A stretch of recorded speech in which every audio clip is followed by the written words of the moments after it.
Bienvenue à l'atelier à Saumur. Je suis fleuriste et passionnée d'histoire de la fleur. Et aujourd'hui, nous allons parler des funérailles de Victor Hugo.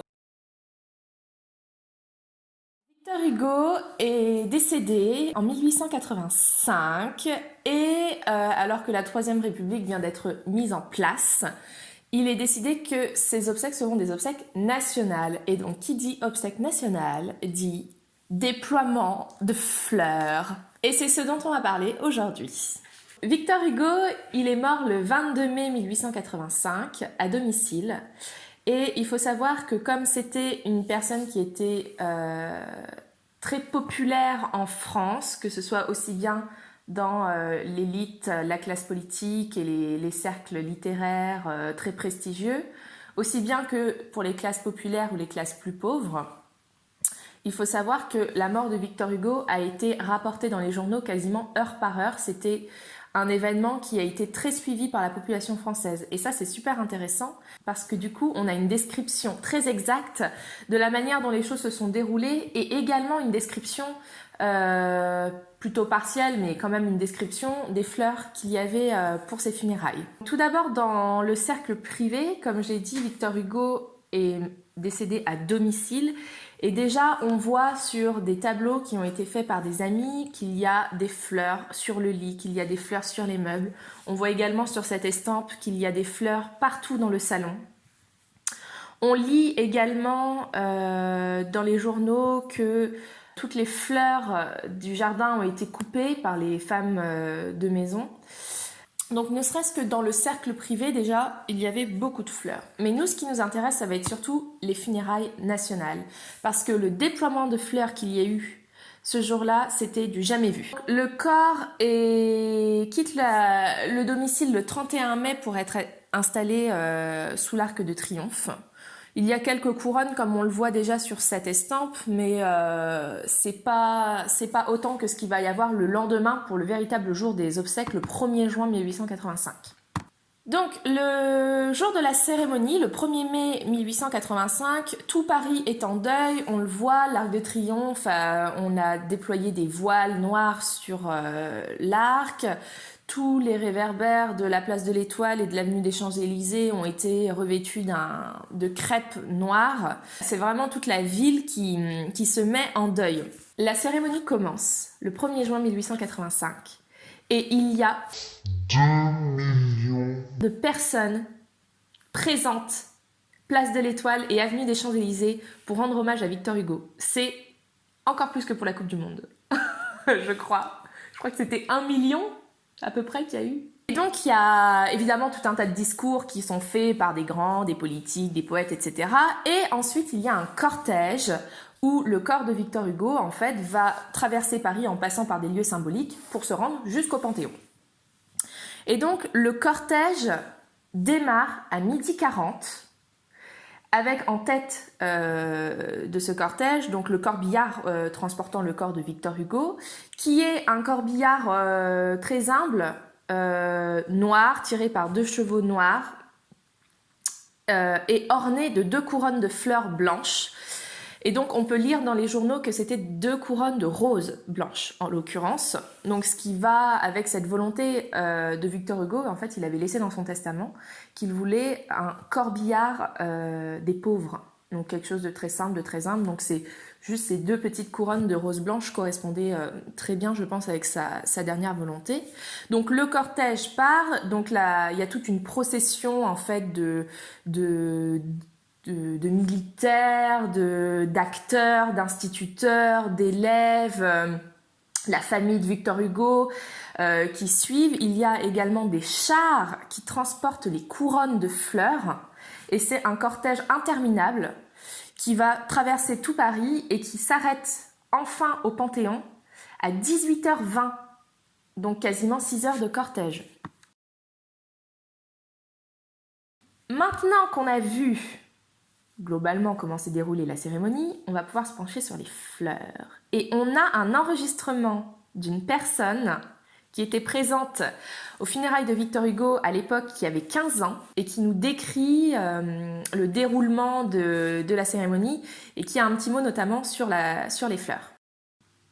Je me souviens. Et ensuite, pendant un temps qu'il me semble avoir duré peut-être une heure, un défilé inimaginable de couronnes, de fleurs de char portant des couronnes. Une journée, je ne sais pas, invraisemblable. Et puis, comme je n'avais pas vu aucun enterrement par la suite, j'en ai vu pourtant des enterrements. Et des fleurs portées aussi. Toutes les écoles avaient donné des fleurs. Vous imaginez ce que ça pouvait être. C'était formidable. Non, vous ne vous rappelez pas combien de chars de fleurs il y avait, ça, vous ne les avez pas comptés, évidemment. Je ne les ai pas comptés, non, mais le défilé a été de longueur. Madame Castex ne se souvient plus du nombre de chars, mais moi j'ai retrouvé dans les journaux de l'époque qu'il y avait 11 chars transportant toutes les couronnes. Franchement, si on regarde les estampes, on se rend compte qu'il y a au moins une vingtaine de couronnes par char. Ce qui est énorme, et des grosses couronnes. Et on lit dans les journaux, notamment dans le Petit Parisien, dans son numéro qui est consacré aux funérailles de Victor Hugo, il y a un chapitre sur les chars de fleurs. Nous ne pourrions pas, à moins de remplir complètement notre numéro, donner les noms ni faire la description de toutes les couronnes, mais les suivantes ont été très remarquées. La gigantesque couronne de l'école polytechnique, portée par les élèves, la couronne des instituteurs et des institutrices de Paris, la couronne des élèves du lycée Janson, tenue par des rubans, la couronne monumentale du 8e arrondissement, portée par 12 hommes, la couronne du théâtre français, suivie de tous les artistes, la couronne des syndicats des journalistes, etc., etc. Il est aussi mention d'une couronne, d'une lyre de fleurs, portée par les acteurs de Paris, je crois, l'association des acteurs de Paris. Et d'ailleurs, on la voit sur cette estampe. Il est également mention d'une couronne de l'ambassade de Haïti, également portée par 12 personnes. 12 personnes. Comment? Imaginez la taille de la couronne. C'est des couronnes qui devaient faire 1,50 m de diamètre, c'est énorme. Bref, donc ces 11 chars recouverts de couronnes immenses qu'on peut se mettre à 12 pour les porter, juste une. Tous ces chars arrivent au Panthéon et toutes les couronnes sont déposées au pied de l'édifice. Et on le voit sur les photos, on le voit également sur les estampes, que les couronnes font tout le tour de l'édifice, tellement il n'y a même pas assez de place devant pour pouvoir tout poser, il faut aussi en mettre sur les côtés, c'est invraisemblable. J'ai également trouvé ce tableau, qui je pense a été peint à partir de cette photo, et sur lequel on peut donc voir à peu près les teintes de couleurs qui composaient toutes ces couronnes, en supposant que le peintre ait été fidèle à la réalité. Et globalement, on se rend compte qu'il y a une prédominante de jaune, de blanc, on a une touche de bleu et une touche de rouge. Donc voilà, c'est assez intéressant, c'est pas des couleurs qu'on utilise aujourd'hui beaucoup pour le deuil. Le jaune, c'est pas vraiment la couleur la plus répandue. Donc c'est intéressant de voir que à la fin du 19e siècle, c'était pas du tout le cas et la couleur jaune était justement peut-être quelque chose de très répandu.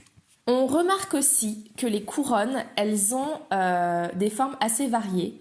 Alors évidemment, il y a des couronnes rondes, mais il y a aussi des couronnes ovales. Il y a des fantaisies aussi. On a vu la couronne lyre des acteurs. Il y a aussi des couronnes qui sont posées sur des supports carrés et sur lesquels on vient inscrire le message. Il y a des couronnes avec des étoiles à l'intérieur. C'est vraiment des choses qui ne se font absolument plus. Et c'est surtout la taille des couronnes. La taille des couronnes, c'est gigantesque. Alors, évidemment, de toutes ces couronnes, il ne reste rien. À part quelques photos floues. Mais bon, on va essayer de retrouver les petits éléments, les petits détails. Et donc, j'ai trouvé une photo d'une couronne, exactement de la couronne du 18e arrondissement, donc qui a été déposée le jour des funérailles. Hein. Donc cette couronne, si on la regarde dans sa globalité, on constate qu'elle est posée sur un fond sur lequel a été écrit. Alors, je sais pas trop, j'arrive pas vraiment à voir si c'est peint ou si c'est brodé. C'était peut-être une broderie, c'est peut-être un tissu qui a été tendu sur une planche et sur lequel on est venu poser la couronne. On voit que c'est une couronne qui est ronde, mais pas vraiment. Elle est un peu ovoïde, j'ai envie de dire. Elle n'est pas non plus ovale. Alors, je sais pas si c'était un choix ou si c'est parce qu'à l'époque, comme les couronnes étaient faites en paille, ils n'arrivaient peut-être pas à avoir la forme ronde parfaite, surtout quand c'est des couronnes de cette taille avec le poids des végétaux dessus. Peut-être que ça s'affaissait un peu, je ne sais pas. Mais on voit qu'elle est ronde, mais pas parfaitement ronde. Elle est traversée par une palme, qui est sûrement une feuille de phénix ou une feuille de palmier quelconque. Et ça, c'est assez intéressant parce qu'en fait, c'était la palme, c'est vraiment... C'était un végétal très fort symboliquement à l'époque, mais ça l'est toujours aujourd'hui. On le voit avec notamment la palme d'or qui est remise au César.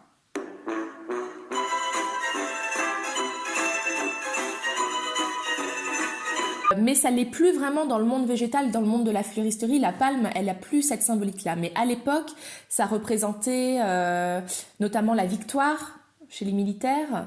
On les voit beaucoup de palmes en bronze sur les tombes des militaires ou des grands généraux. Ça représentait aussi tout ce qui est rameaux, feuilles de palme. Ça avait un côté très spirituel, ça représentait un peu la paix et la sérénité. Donc dans cette palme, on peut voir ce genre de symbolique. Maintenant, pour ce qui est des végétaux, si on zoome un petit peu, on voit très nettement qu'il y a une collerette de feuilles de laurier palme autour de la couronne. On voit également qu'il y a des roses. Je pense que là, c'est assez net. Quand on zoome, on voit très bien le bouton de rose. C'était sûrement une rose ancienne avec beaucoup de pétales. D'ailleurs, à y regarder de plus près, on peut se demander si cette couronne n'est pas un peu à un stade avancé, parce qu'on a l'impression que les végétaux, ils penchent un peu. À mon avis, elle commence légèrement à faner. Mais c'est mon avis, voilà. Ce qui rend l'identification des végétaux un petit peu plus compliquée. Ensuite, sur cette couronne, on voit donc que entre les roses, il y a comme de la fleurette. Et si on regarde et si on zoome un petit peu sur d'autres parties de la couronne, on voit les tiges de cette fleurette. Et pour moi, ça ressemble à du statice. Et sachant que la dominante de couleur était jaune ou bleu ou blanc, le statice pourrait correspondre parfaitement puisqu'il existe dans ces couleurs. Ensuite, nous remarquons des fleurs. Je ne sais même pas vraiment si c'est de la fleur ou... Je pense que c'est de la fleur, mais en grappe et c'est retombant. Quant à dire exactement ce que c'est, je n'en ai aucune idée. Alors au début, j'ai pensé que ça pouvait être peut-être de l'amarante ou peut-être de la célosie. C'est très difficile à dire. Ça a un aspect un petit peu duvet, mais quand il n'y a pas les couleurs, la photo elle est dans des teintes un peu sépia, on a un peu du mal à se rendre compte des textures. Et enfin, on voit que sur la partie supérieure de la couronne, il y a une bande sur laquelle on a mis que le même végétal. On a répété le même végétal, tandis que le reste de la couronne, c'est des végétaux variés. Là, c'est très net, on le voit très bien. Alors, par contre, quel est le végétal qui a été employé pour faire cette bande? Moi, c'est ma supposition. Je pense que ça pourrait être des bleuets. Alors, pourquoi des bleuets? Parce que, déjà, ça ressemble à des bleuets. Et il se trouve qu'à la fin du 19e siècle et au début du 20e, le bleuet était une fleur qui était très très employée dans l'art floral, ce qui n'est plus du tout le cas aujourd'hui. On ne vend pas d'œillets en boutique, on n'en travaille quasiment pas. Mais à l'époque, c'était quelque chose qui était très répandu. Et ça collerait aussi avec la couleur bleue qu'on a vue sur le tableau qui était très très répandue dans les couronnes. Cette couronne, au final, c'est quand même intéressant. On voit surtout la taille de cette couronne qui était colossale. On voit que la fleur n'était pas travaillée comme nous aujourd'hui, on apprend à le faire. Parce que tout simplement, eh bien, les techniques était différente à l'époque. On ne travaillait pas la fleur de la même manière, mais même les supports sur lesquels les fleuristes travaillaient n'étaient pas les mêmes, donc ça appelait d'autres techniques. D'ailleurs, j'ai pour projet de reconstituer une couronne avec les matériaux d'époque. Je suis en train de faire des recherches justement dans des vieux manuels de fleuristes qui datent de la fin du 19e siècle pour voir comment les choses étaient faites. N'hésitez pas à me dire en commentaire si jamais vous aimeriez voir ce projet aboutir. Reconstituer une couronne mortuaire avec les moyens de l'époque, avec aussi, si possible, les végétaux qui étaient les plus utilisés à l'époque. J'espère que vous avez appris quelque chose, que ces funérailles de Victor Hugo vous ont autant épaté que moi. Parce que malgré la tristesse de l'événement, pour moi c'est historique, c'est-à-dire que c'est du jamais vu en France. J'aurais bien aimé voir les boutiques de fleurs et les bouquetières à l'époque avec leur stock complètement vide. Vous savez, ces journées où on a du deuil, beaucoup de deuil, et qu'à la fin dans la boutique il reste 3 fleurs et tous les vases vides, avec juste les feuilles dans l'eau. Il y a les clients qui arrivent, il vous reste que ça? Oui. Ça devait être pareil à l'époque, enfin, du moins j'aime à y croire. J'espère que cette vidéo vous a plu. Prochainement sur cette chaîne YouTube, des mariages, des stars, des scandales, de la fleur. De la fleur.